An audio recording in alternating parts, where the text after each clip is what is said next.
Good morning, everybody, and welcome to Real Talks Dominate Real Estate. It's August 19th, 2020, and I'm Charlie Bengel. Now, Meaza, grab a cup of coffee and let's make your real estate career better. What's in the news today, Eyerusalem? And this morning's headlines, new listings climb for the first time since the pandemic start.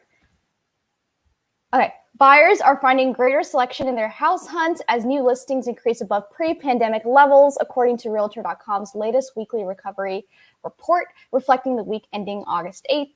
The increase in new listings now brings all four major components of housing activity tracked on the index, also including housing demand, asking prices, and pace of sales above the pre-pandemic baseline of January 2020.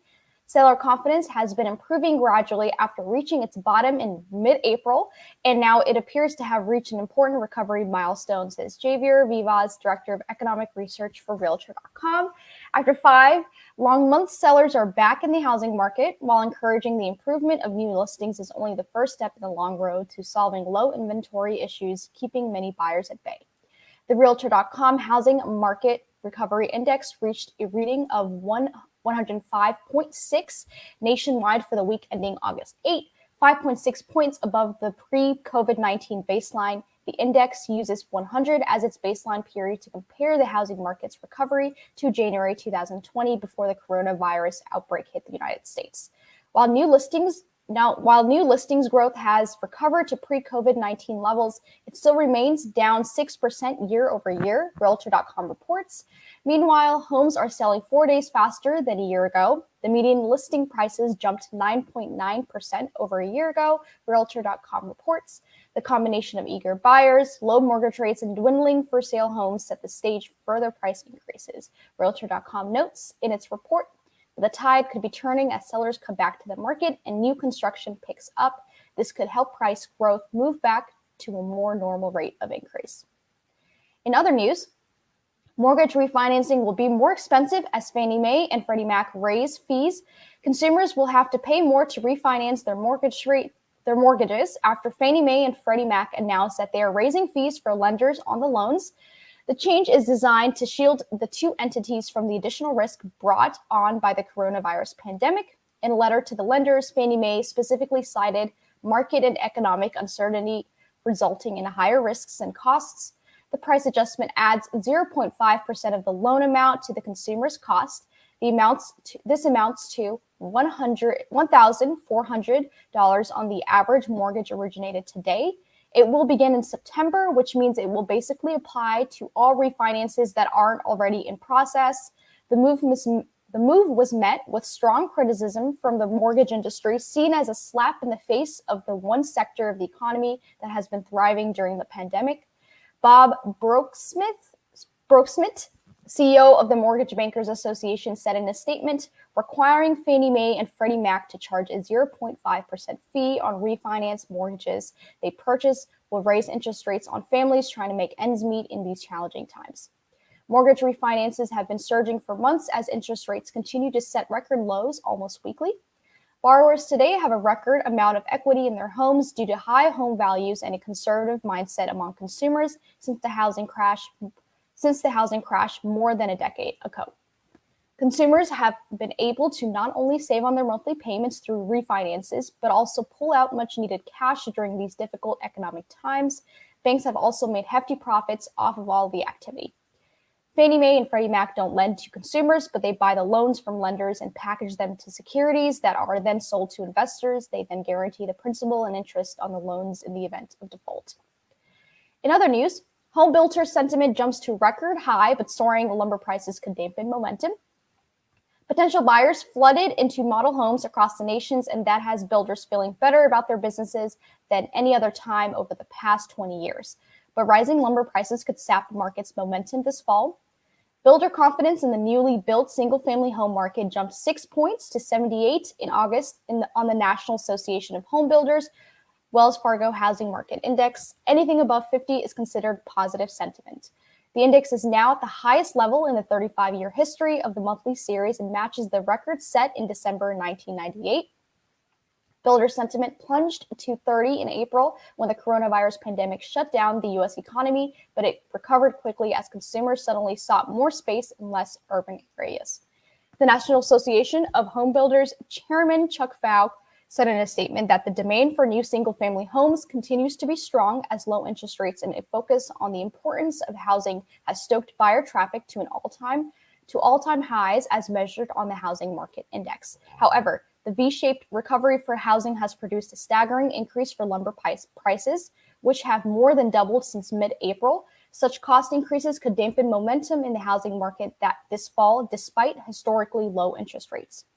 The cost of lumber is soaring not only because of increased demand, but because mills shut down in April and May and did not expect to see the kind of strong demand they're seeing now. There have also been issues with transportation and labor. Of the index's three components, current sales conditions rose 6 points to 84, sales expectations in the next 6 months increased 3 points to 78, and buyer traffic jumped 8 points to 65, its highest level in the history of the survey. Builders are clearly benefiting from the severe shortage of existing homes for sale. There were too few homes to meet demand even before the pandemic struck, and now fewer homeowners are willing to list their homes for sale. Builder sentiment in the Northeast jumped 20 points to 65.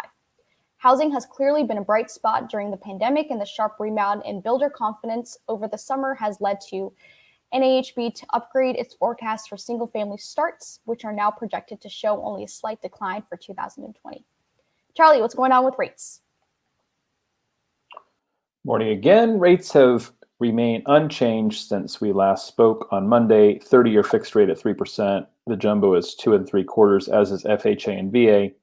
These rates are brought to us by PNC Mortgage and are for purchase rates in the metropolitan Washington market.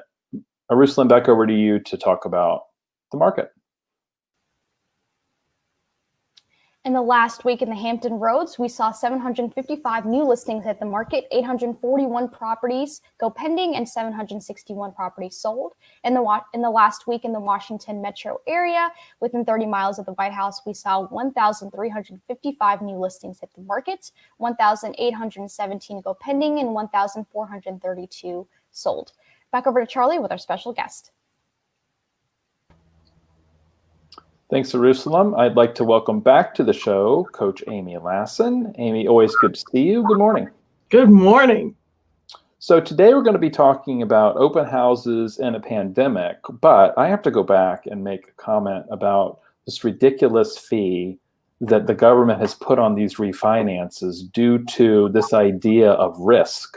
The idea that any borrower who is risky is even able to refinance right now is completely ridiculous. And they're already guaranteeing these loans. These people want to pay less money, right? So the risk is actually reduced. And yet you've got to pay half a point. So on a $400,000 mortgage, that's $2,000. That's real money. Well, because in some cases it means it's not worth it to do the refi. Absolutely. You won't be paying less. You'll be paying back your $2,000. Right. Yeah. Anyway, enough.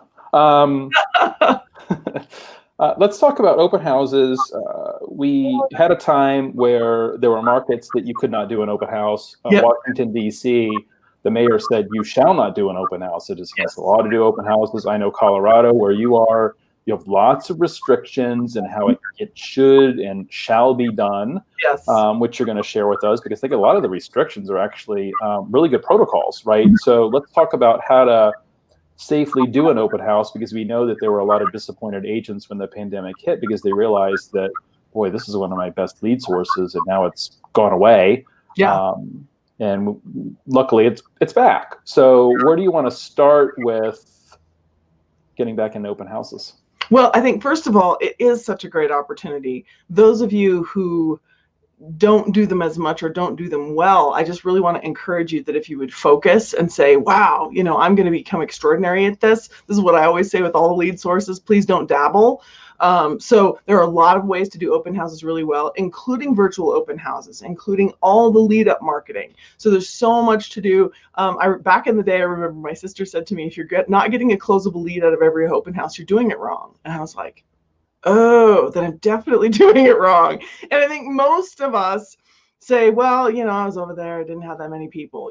We've heard it, we've said it to each other. Yes, I held an open house, not that many people came. You've got to make sure people come. That's on you. So it has to do with the amount of signage that you use, the number of ads that you post, counting down to it. Hey, we're going to be there on Saturday. And those of you who are in markets with restrictions around coming soon or anything like that, you don't have to say the address of the property. But whatever it is, really do your best to get eyeballs on the property. And I think that's the first start. Good. I like that. And, another good start is mindset. Is the mindset, I got to go do this open house for the seller. And you show up and, it's half-assed and you're there for, you get there 10 minutes late, right? Mm-hmm. I mean, I've wanted to attend open houses before, and you pull up and the agent is still screwing around with the directionals. He's late. It's 10 after 1. He should have been there. So what's the mindset around that? I've also done an open houses where you walk in, you're like, hello. And the guy's sitting on the couch watching TV. Yeah, watching TV. Hey, just show yourself around. Obviously they're not taking it seriously as a lead source, right? They're just doing it because the sellers demanded an open house, and they figured that they'll go and watch the Washington football team, on TV while they're at the open house instead of watching it at home. So that said, I think, mindset is important of, I have this new listing. How many qualified, ready to buy buyers am I going to meet? How many ready to sell sellers am I going to meet? What is that number, right? I want to get 2 deals from this transaction. Right. I think having that number in mind, as you're planning the open house, as you're driving to the open house, while you're at the open house, I think it's just a better way to go about your business. Frankly, it's a better way to go about life. Yeah, than to just kind of sulk through an open house. I mean, who wants to do that? No, it's interesting. Now I want to talk about like the power of attraction and the secret. Yes. Because I think I remember back in the day, one of my sisters read The Secret, and she just decided she was going to imagine $100,000 in her bank account. And I think she thought that's how that would work. But I think there is such a thing to the power of attraction, where if you have a good attitude, when people walk into your open house, they're going to be attracted to talk to you. And it's not secret, and it's not freaky. It's just natural human energy. We're attracted to people who have positive energy. So yes, totally. The best possible energy. For me, I ask the people that I train all the time, how much time are you going to have to dedicate to open houses? And they're like, 3 hours. I'm like, no, I'm in the house for 3 hours. It takes me a hell of a long time to get ready for an open house. I have to do the research. I got to print the flyers. I got to put up way too many directional signs. Like, there's a lot to it for me to do it right? So you can do it poorly and have little or no positive outcome, or you can do it extremely well and have it go very well. And I would love for you all to borrow my sister's rule, which is 1 closable lead for every single open house. But you have to fight for that, whether that includes calling the neighbors, dropping flyers, door knocking, and you guys each have to decide what's appropriate with COVID. But social media advertising will take you really, really far. Mm-hmm. Yeah, and a Facebook commenter said, open houses work. I can trace many transactions going back to an open house in 2010.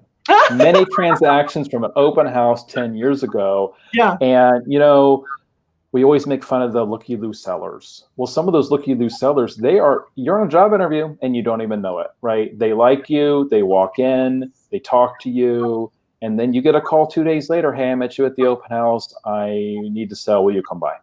Right, it happens. Mindset. Yep. Charlie, there is a mother-son team at my brokerage. The reason they hold open houses is to get sellers.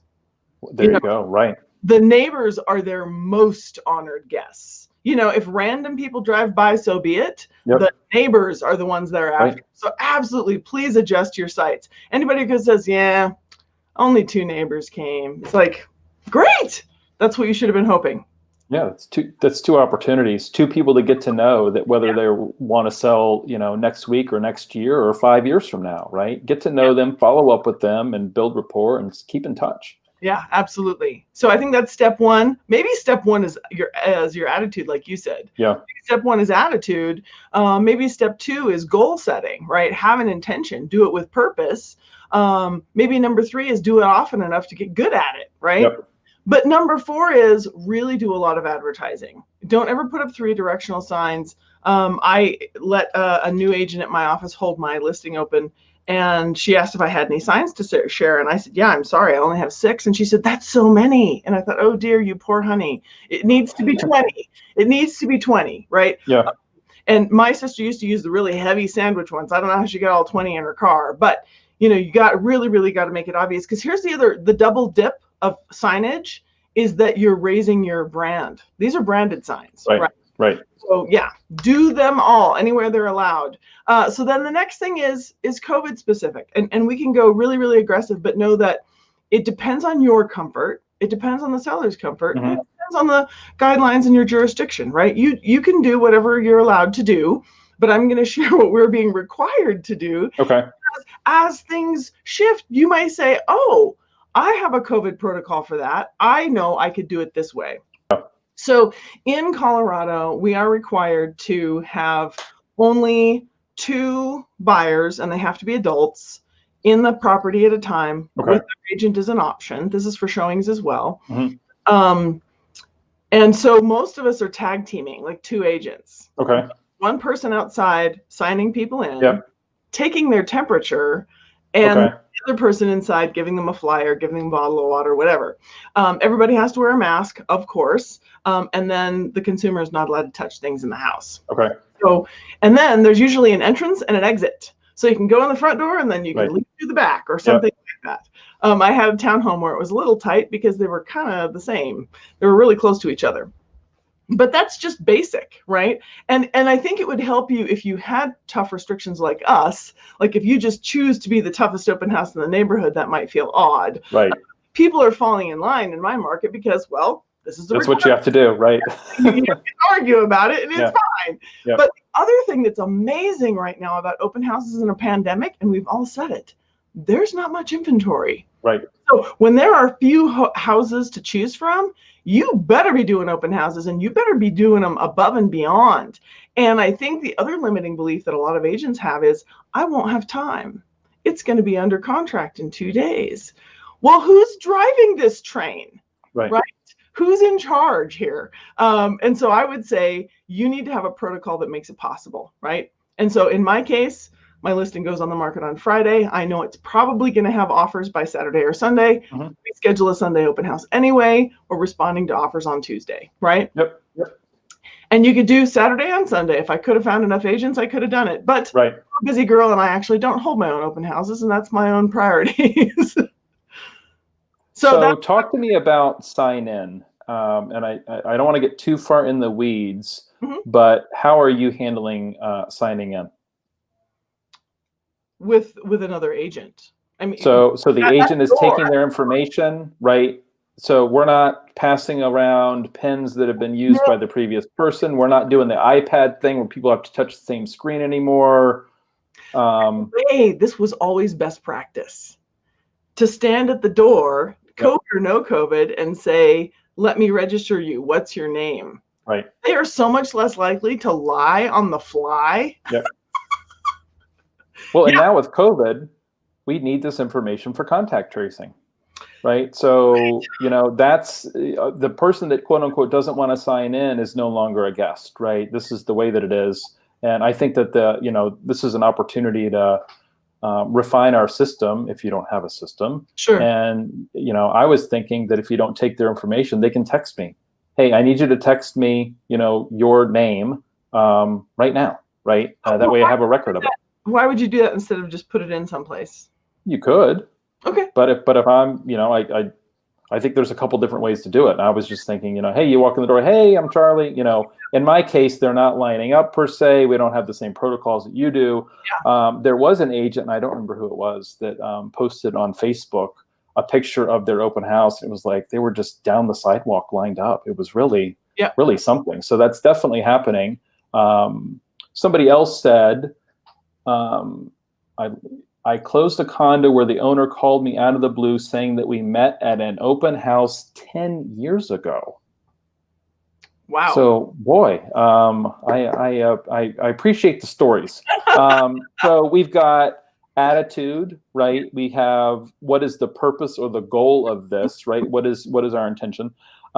Frequency, How often are we doing open houses so we're able to practice them and bring our A game every time? Directionals, use as many as possible. Safety first. What are our COVID protocols? We want to make sure that we're following our local jurisdictions. But I think Colorado is probably the leader of the states that are allowing open houses. It sounds like what you guys are doing is appropriate. I don't think that, I know we don't have the same restrictions around here. It's a little bit more willy-nilly.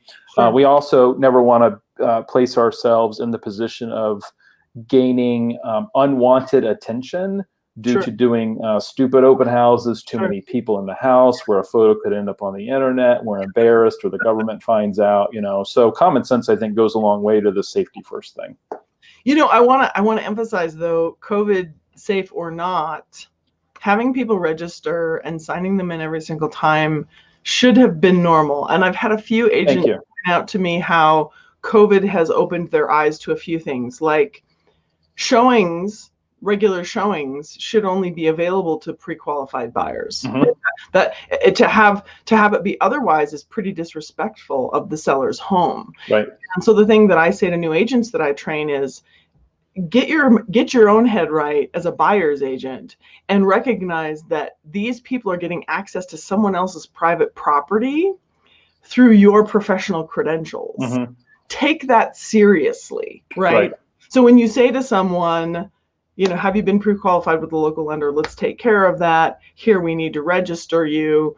Recognize that this is a formal process. Mm-hmm. It's not willy-nilly. It's not, well, we like decorating ideas and we're just wandering around. No, we're not interested in having you know who we are. Right. That should be unacceptable.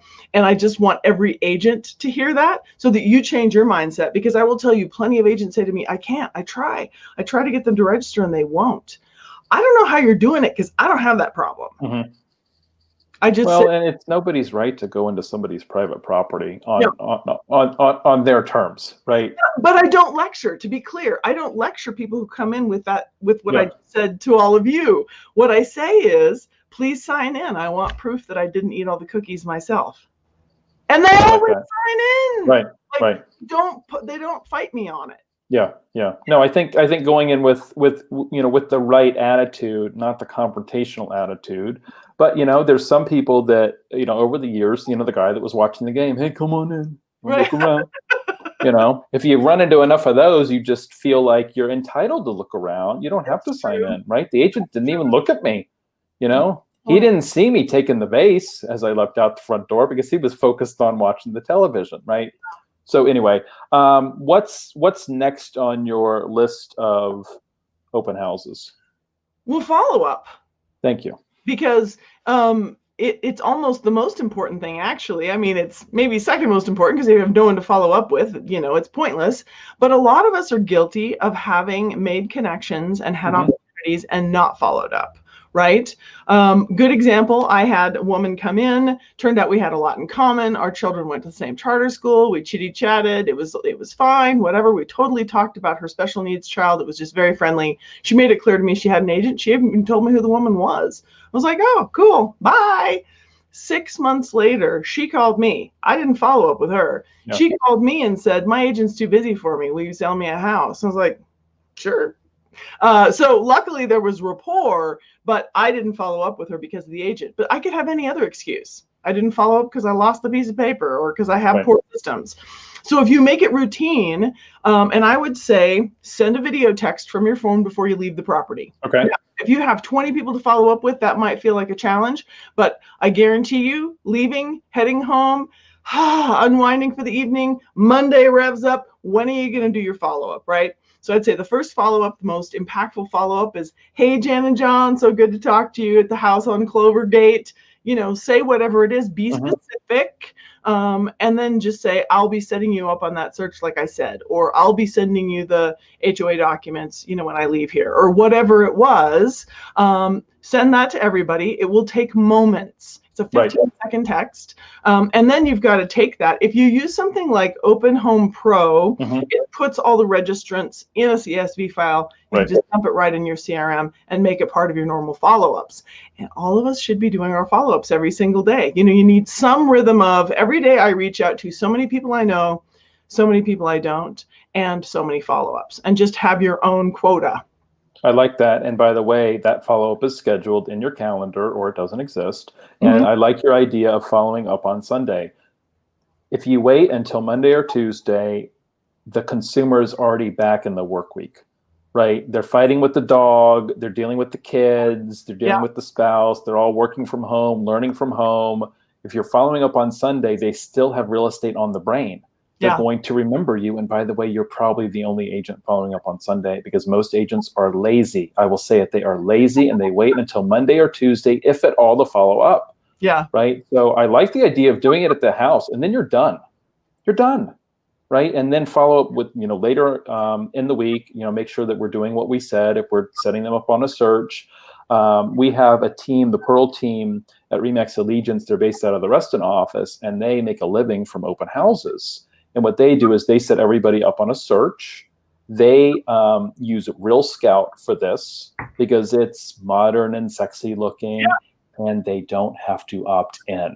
If you set up somebody on the search in Bright MLS, they get the email that says a real estate professional has set you up on a search. Please click here to opt in. If they don't opt in, they don't get the emails. With Real Scout, they get them. There's no opting in. They just get them every day. So something to consider for those watching: does whatever system you use require the consumer to opt in, or are they just getting them? Because if they have to opt in and they miss that first email, it goes into spam or whatever, guess what? They're not getting any of your emails. Right. So, and then it's just follow up. We had a guy, he was around, longer than I've been around, and I would get complaints on him when I was a managing broker because of his follow-up. And he was almost a bully in a way. But you know what? He did really well. He did really well as a bully, right? Because it was buy or die, like literally with this guy, buy or die. And it's like, this guy will not leave me alone. I'm like, well, you are still alive and you haven't bought from him yet. So I get it. But, he did really well, nice big house, driving the S-Class Mercedes, right? Something was working, right? Complain about it all you want, but something was working. And it was because he made a living from these open houses, and he would follow up and follow up and follow up. And sometimes people would be, disappointed in that, or they didn't like that particular level of service, but it worked. So whatever's comfortable for you, I think that it's whatever the follow-up is for you, just make sure you're doing it, right? And don't just do an open house and not follow up. And I want to poke a hole in limiting belief around I'm too busy. I'm overwhelmed. I'm just going to share my own little piece of the world right now. I put 3 deals under contract this weekend. I had to reschedule forwarding coaching clients to accommodate that I'm headed to Tony Robbins Business Mastery right now. It just started. So I got to bounce. And we look forward to hearing about your experience with Tony Robbins next week. So I have an interview on Friday with an agent about doing client events during COVID. So we look forward to that. With that, I'll throw it back to Eyerusalem. Thank you so much for watching. And as always, we are here to make your real estate career better.